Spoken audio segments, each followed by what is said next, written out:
People are screaming, bomb Iran, bomb Hezbollah, bomb Hamas, bomb PIJ, bomb everyone. Everyone agrees with you, but everyone also thinks you're a lunatic. Where have you been the past 6 months? Where have you been the last 20 years? Did you see what happened on October 7th?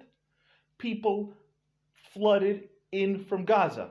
And I'm not talking about the soldiers and the militants with their guns and their weapons ready. I'm talking about civilians, unarmed. They came with bicycles. They were old men. And if they're flowing through this wall that's finally open, that was broken open by a bulldozer, they're not afraid. They're walking in and they don't expect anything to happen. In fact, they plan to loot. And some of them did kidnap people. You know why? Because they're not afraid of you. There's no deterrence. What happened with Iran when they shot 300 missiles and drones? Now, even if it's accepted that it was a limited response, they sent children running to shelters, families running to shelters. Everyone knew about it. You know why? Because they're not afraid of you. There's no deterrence. And on the Gaza envelope, non-stop rockets for decades. It wasn't so long ago, during Jerusalem Day, when rockets hit Jerusalem, and rockets went to Ben Gurion, and they said, that's it, this is our red line. What happened to this chalk red line that we always put down? It's erased, it's gone. Why? Because they're not afraid of you. There's no deterrence. So now we're 6 months into a war where the enemy took your children and took your babies and kidnapped them and raped them and mutilated them and put it on purpose on GoPros to show the whole world. And 6 months in, what do? We have a world referendum whether we should go into Rafah. And meanwhile, these hostages are held and being tortured. Who knows what they're doing to them? And you know why why this is happening? Why we move them around and why we won't act? Because we're risk averse. And it's not just October 7th.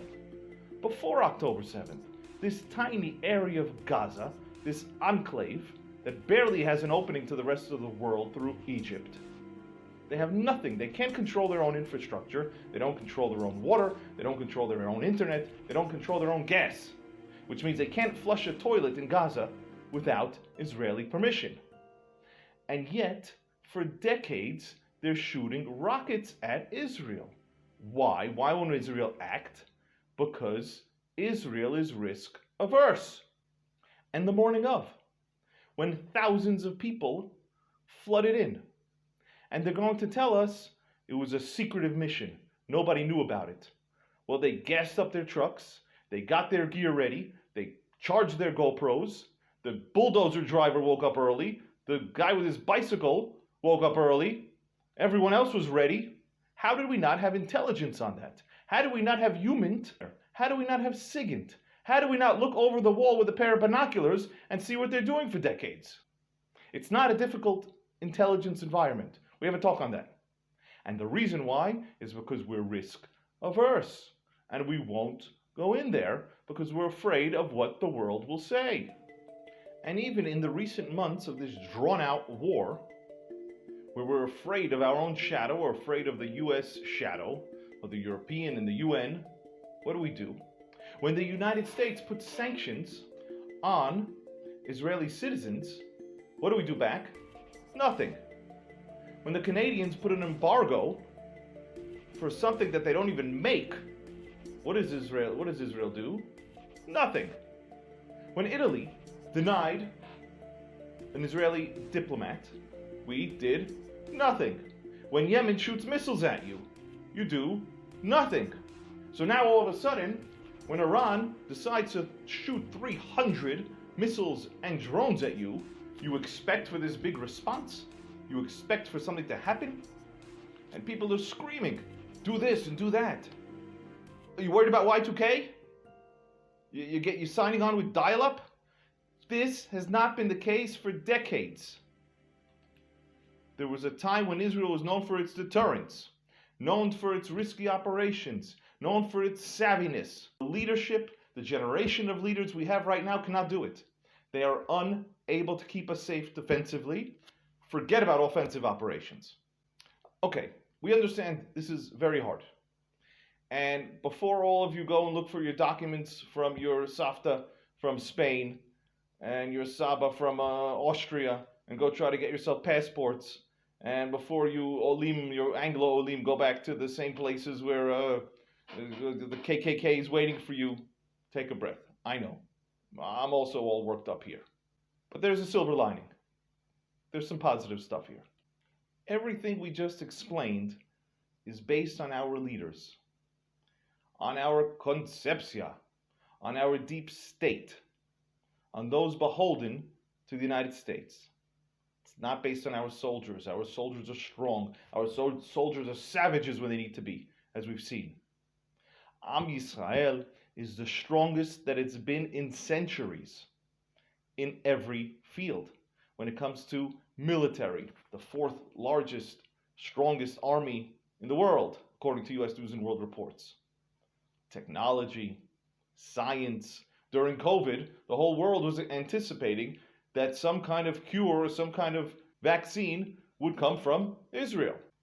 The sense of achdut during COVID, during war, during terrible, terrible situations, what happens? Israel ranks in the top 5 of the happiest countries in the world. So Israel, you are strong, you are powerful, you are smart, you're in charge.